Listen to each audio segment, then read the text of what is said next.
Dalam Kidung Agung yang baru saja kita baca, saudara, diberikan perumpamaan mengenai rubah kecil yang dapat menimbulkan masalah di kebun anggur.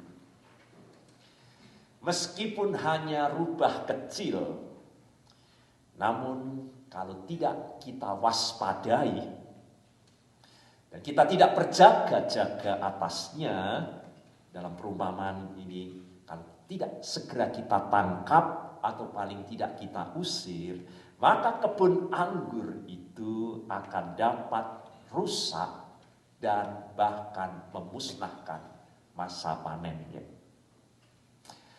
Saudara, perumpamaan ini dipakai untuk memperingatkan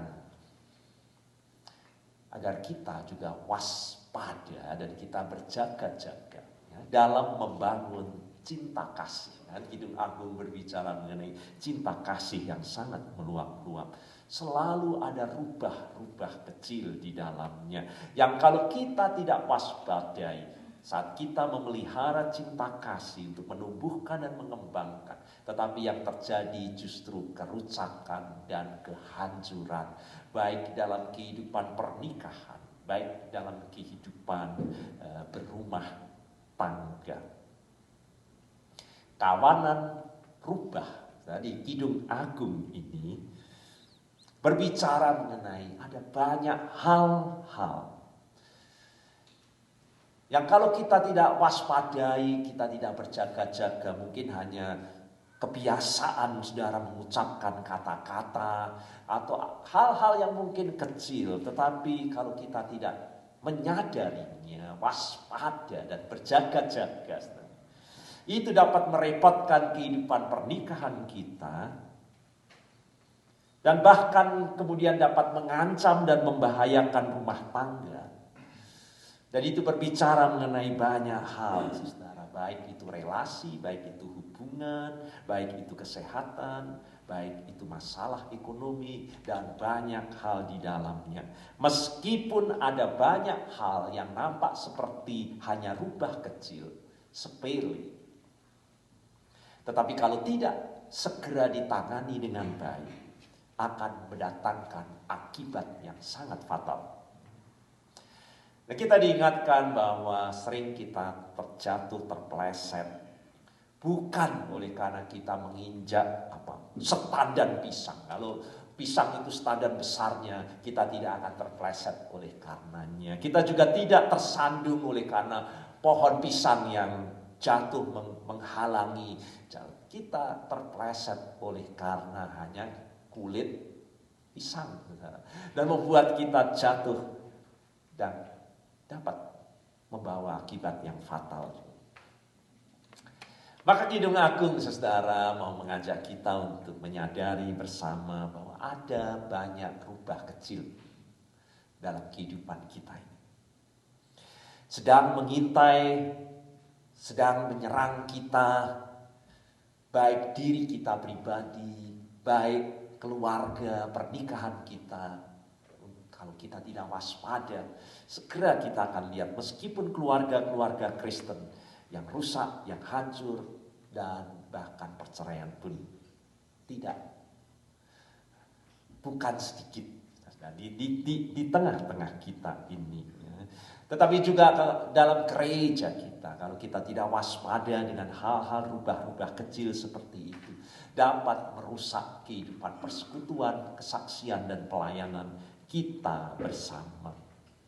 Jadi saudara, pada intinya hari ini firman Tuhan mau mengajak kita, memanggil kita semuanya setelah kita melewati masa prapaskah ini, masa raya paskah kita ini, untuk kita selalu waspada.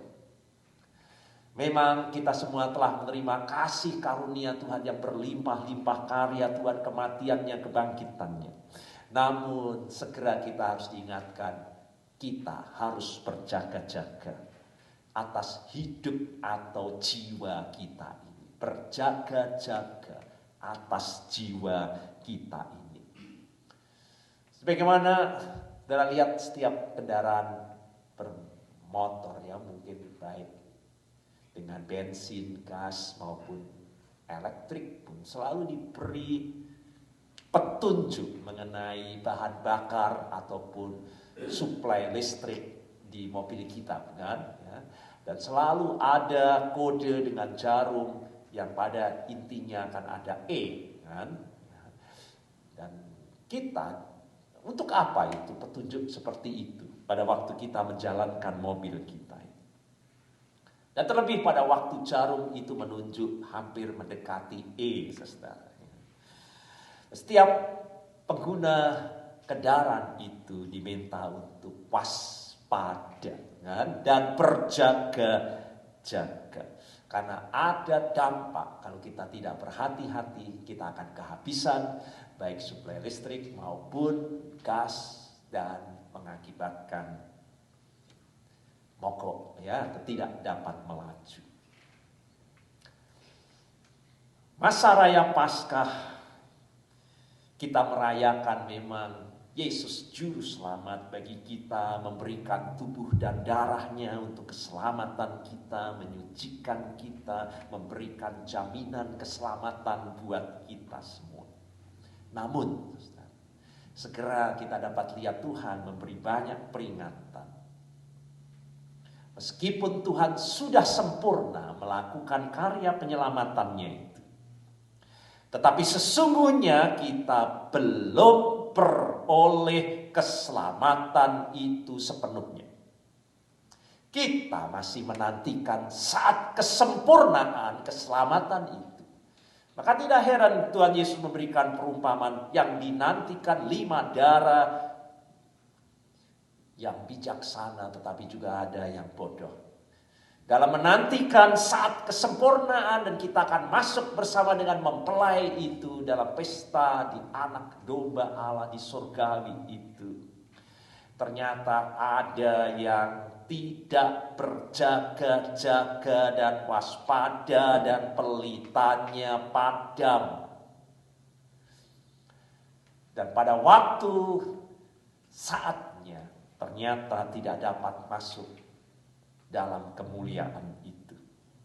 Kesempurnaan keselamatan belum terjadi pada saat kita masih tinggal di dunia ini. Kita masih ada dalam onak dan duri dunia. Kita masih menghadapi godaan. Kita masih menghadapi tantangan, ujian, dan pencobaan, penderitaan, dan bahkan mungkin penganiayaan yang dapat terjadi, yang dapat merusak dan menghancurkan iman kita kepada Tuhan kita, Yesus Kristus, yang harus kita pegang dengan setia dan kita pelihara sampai akhirnya.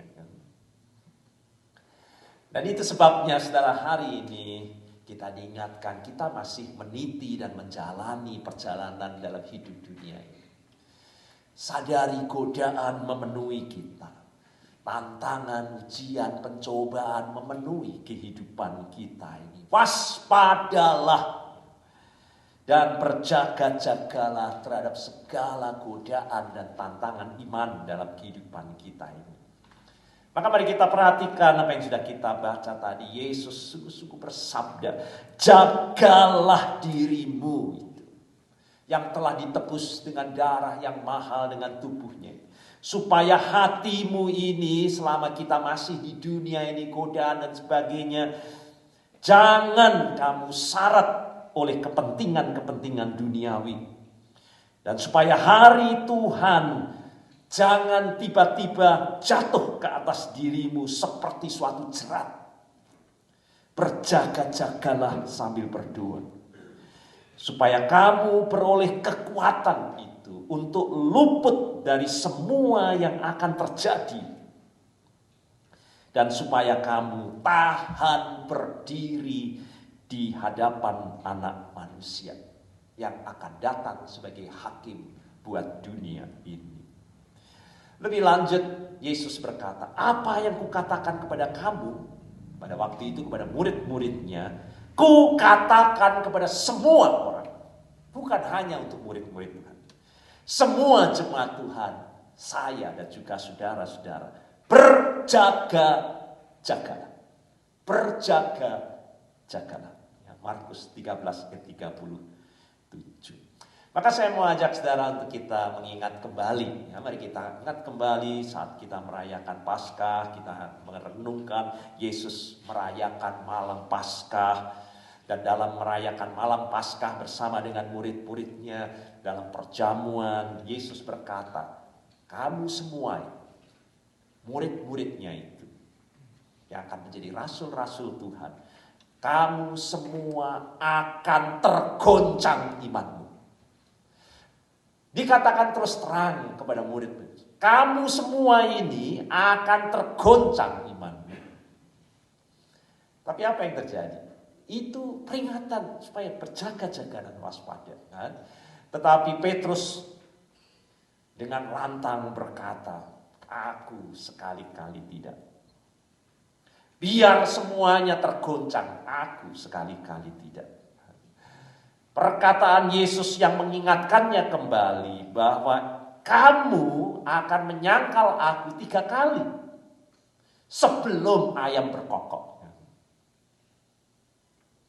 Namun dia tetap sesumbar begitu rupa, berdiri di hadapan Tuhan yang berkata, aku rela mati bagimu dan aku tidak akan pernah menyangkal engkau. Namun apa yang terjadi selanjutnya? Saat peristiwa itu sungguh-sungguh terjadi, tak mampu sama sekali Petrus menunaikan komitmennya. Kan? Berapa banyak pasangan suami istri berdiri di mimbar gereja menyatakan komitmen seperti Petrus.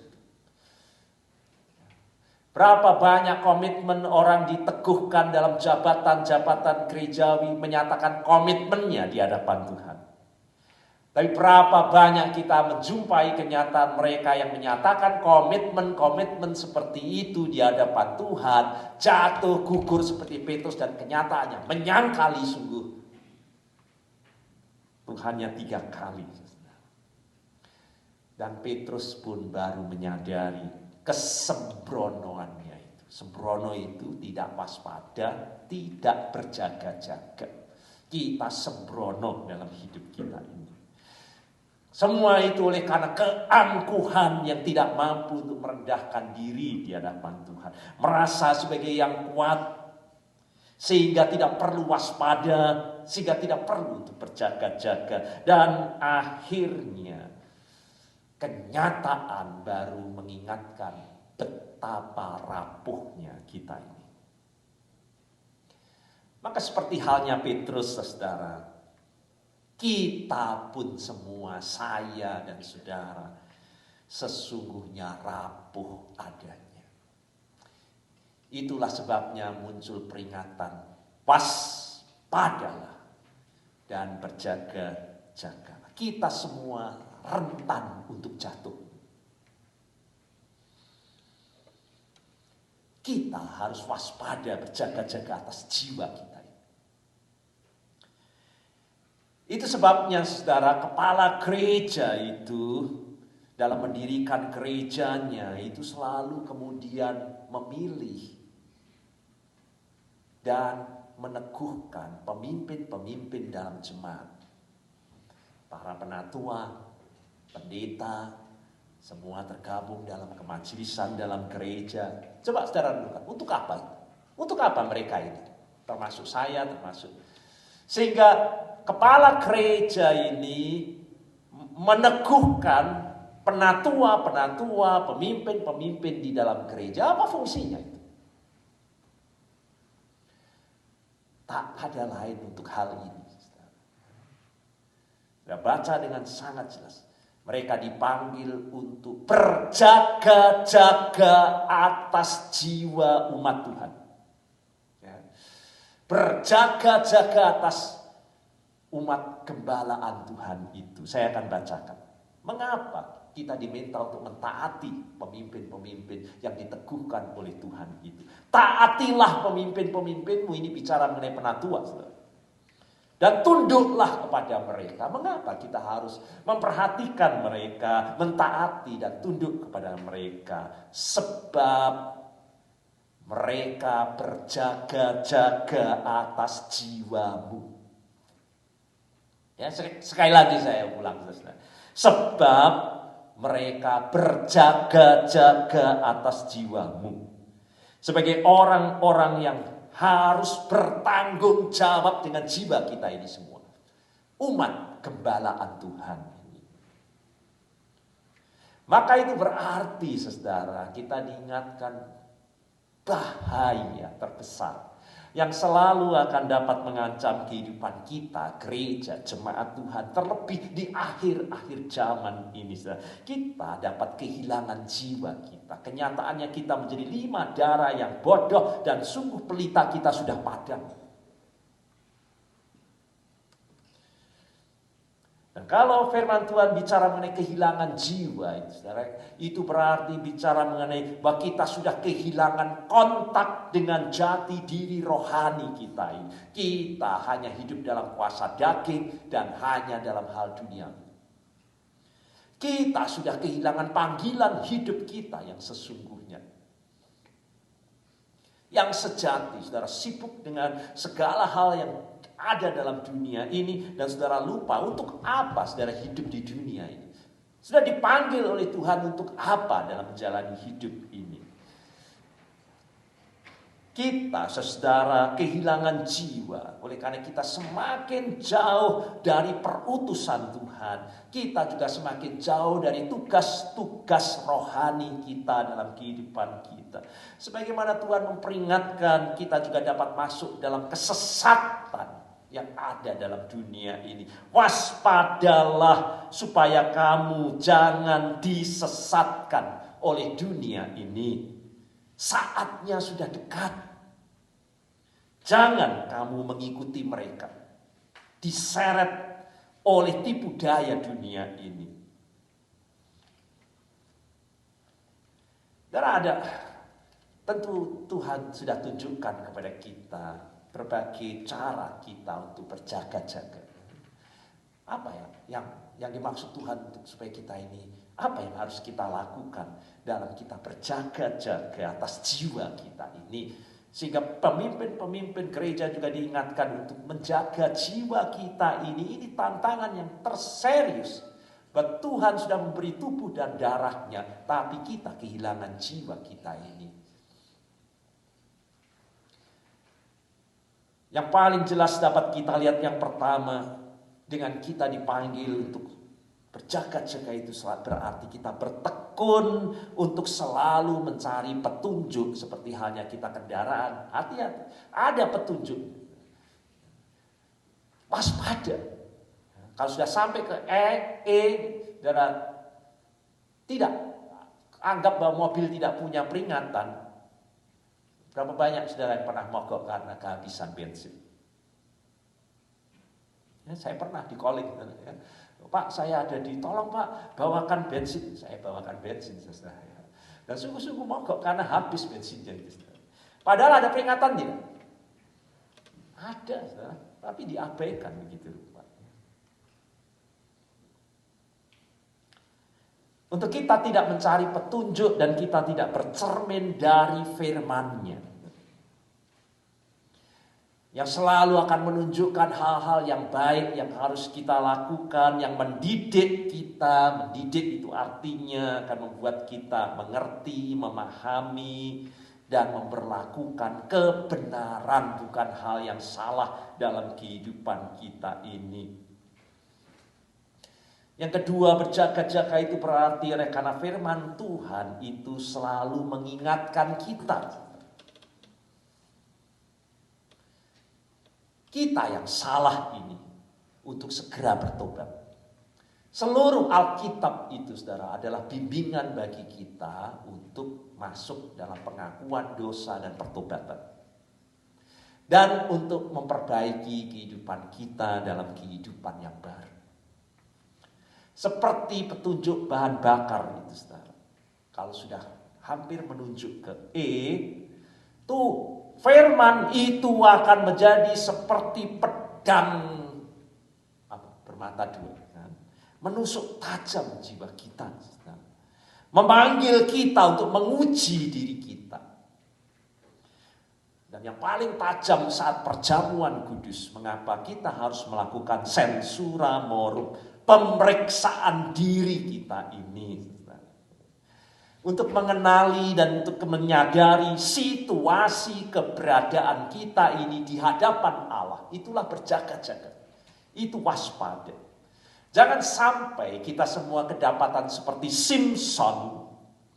Nasir Allah yang diberkati, dipilih Allah, dipenuhi dengan kekuatan Allah, kuasa roh Allah memenuhi Simson. Sehingga dia merasa memiliki kekuatan dan tidak perlu untuk waspada dan berjaga-jaga. Dan ternyata akibat dia tidak waspada dan berjaga-jaga, semua yang dirasakan itu hanya kepalsuan belaka. Simson merasa memiliki kekuatan yang luar biasa dari rahmat Allah. Dan dia berpikir sama seperti sebelum-belumnya. Pintu gerbang diangkat. Berapa ribu orang dipukul dia. Luar biasa roh Allah memenuhinya. Aku akan seperti sebelum-sebelumnya. Lalu ia hidup tak lagi memiliki kewaspadaan, tak lagi berjaga-jaga, menjalani kehidupannya dengan sembrono. Dan pada akhirnya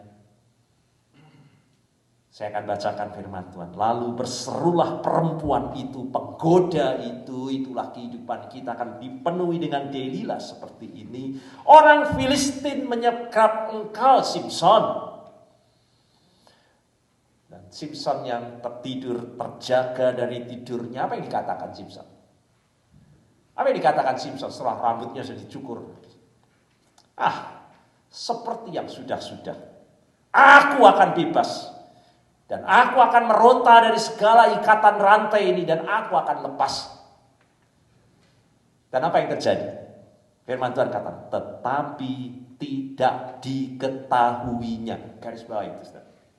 Tetapi tidak diketahuinya.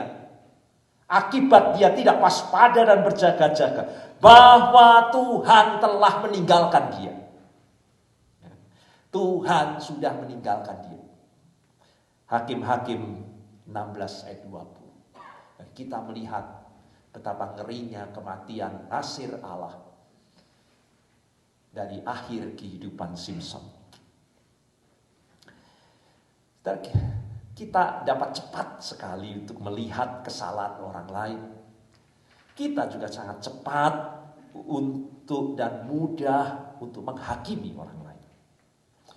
Selumbar saja di mata saudara kita bisa lihat, kita bicarakan. Selumbar itu hanya rontokan kalau kayu digergaji. Tapi Yesus berkata, balok di matamu sendiri itu tidak kamu lihat. Itulah pentingnya waspada dan berjaga-jaga. Agar kita tidak seperti Daud. Dosa demi dosa dijalani dengan begitu mengerikan. Tetapi dia merasa seperti raja. Pilihan Allah dan hidup. Sampai firman Tuhan datang melalui Nabi Nathan. Dan Nabi Nathan, saudara, tidak mengungkap dosa kesalahan, tapi dia memperumpamakan, dia berkata, raja, ini ada orang berbuat begini. Kira-kira orang seperti ini diapakan ya raja? Orang lain enggak? Lalu Daud berdiri dengan sangat marah dan berkata, orang seperti ini mungkin bocengli apa dan sebagainya, harus dihukum mati. Katanya begitu ya. Dan Nabi Nathan berkata, orang itu adalah kamu. Kalau dosa itu diperumpamakan orang lain, hukum mati. Itu kamu. Itulah Tuanku, Rajaku. Demikian firman Tuhan. Ya, Nabi Nathan. Baru dia tertunduk, bersungkur. Dan itulah fungsi firman Tuhan. Itulah fungsi firman Tuhan. Tajam, bermata dua. Untuk membawa kita dalam pertobatan. Yang ketiga, saudara, berjaga-jaga itu berarti kita berdoa secara teratur. Menjaga hubungan dan relasi kita ini dengan Tuhan. Saat kita hidup erat dekat dengan Tuhan, perlindungan, pemeliharaan, peringatan, kekuatan, keteguhan, semua akan memenuhi dalam kehidupan kita. Yang ketiga, juga berjaga-jaga itu berarti kita aktif. Karena kita tidak pernah dipanggil untuk berjuang dalam dunia yang penuh dengan godaan, tantangan, ujian, pencobaan ini seorang diri. Kita disajikan menjadi satu tubuh, yaitu tubuh Kristus dalam persaudaraan keluarga Allah untuk menghadapi tantangan-tantangan dunia ini. Itu sebabnya berjaga-jaga itu berarti kita harus aktif dalam keberadaan kita sebagai gereja, tubuh Kristus. Tidak berjuang sendiri, agar kita bersama-sama bersekutu, kita berdoa bersama, saling berdoa, saling mendoakan, saling mengingatkan, saling meneguhkan, bahkan saling menegur dan seterusnya. Kita tidak berjuang seorang diri. Kita dipanggil untuk bersama-sama menghadapi tantangan kehidupan kita ini. Yang keempat, berjaga-jaga berarti saudara menjauhi hal-hal yang berpotensi menyeret kita di dalam dosa. Dan izinkan saya memperingatkan kita semua, termasuk saya sendiri dan juga saudara-saudara, bahwa satu persatu tokoh-tokoh yang dicatat di dalam Alkitab itu, saudara, jatuh bergelimpangan saat kehilangan kewaspadaan dan berjaga-jaga dalam kehidupan. Nuh, siapa tidak berdecak kagum dengan iman Nuh, satu-satunya yang dipilih Allah. Kita dapat baca saat dia kehilangan kewaspadaan, mabuk, dan telanjang di dalam kemahnya. Bahkan Lot, saudara, kalau saudara baca Lot dalam perjanjian baru 2 Petrus pasal 2 ayat 7, sebagai orang yang benar, tapi saudara, dia pada saat dia kehilangan kewaspadaannya, dia mabuk dan bahkan bersetubuh dengan anak perempuannya sendiri dan menghasilkan bangsa yang kemudian terus bertentangan dengan Israel. Abraham itu bapak orang beriman, saudara. Tetapi saat dia kehilangan waspada dan jaga-jaganya, saudara, dia menjadi licik dan berbohong untuk selamat dan bahkan mengorbankan istrinya sendiri. Musa itu nabi besar, saudara, luar biasa dipakai Allah. Tapi saat dia tidak berjaga-jaga, dia tidak mampu menjaga emosi dan kemarahannya, tak terkendali. Dan Tuhan berkata, engkau tidak akan masuk ke tanah perjanjian. Nabi Elia, siapa nabi lebih besar dari Elia? Depresi dan ingin bunuh diri. Daud sudah saya ceritakan tadi. 5 dosa sekaligus dilakukan: berzina, membunuh, mencuri, bersaksi dusta, dan memiliki yang bukan miliknya. Mau terus tambahkan semua tokoh-tokoh orang beriman? Yeremia, singa mengaum-ngaum dari Yehuda, nabi yang luar biasa itu. Ada saatnya dia terpuruk dan mengasihani dirinya sendiri. Yohanes Pembaptis pembuka jalan buat Tuhan. Akhirnya rapuh dan ragu-ragu. Apakah sungguh Sang Mesias yang dipersiapkan itu datang? Digerogoti dengan keraguan-raguan yang sangat parah dalam kehidupan. Petrus yang menyangkal Tuhan, apalagi Yudas. Maka izinkan saya hari ini mengakhiri. Tanamkan firman Tuhan ini dalam hati kita. Sadarlah dan berjaga-jagalah. Sadarlah dan berjaga-jagalah. Lawanmu si iblis itu berjalan keliling, sama seperti singa yang mengaum-ngaum dan mencari orang yang dapat ditelannya. Berjaga-jagalah sambil berdoa, supaya kita beroleh kekuatan untuk luput dari semua yang akan membawa kita pada kebinasaan. Supaya pada saatnya kamu tahan berdiri di hadapan Anak Manusia, yaitu Yesus, Hakim buat dunia ini. Amin.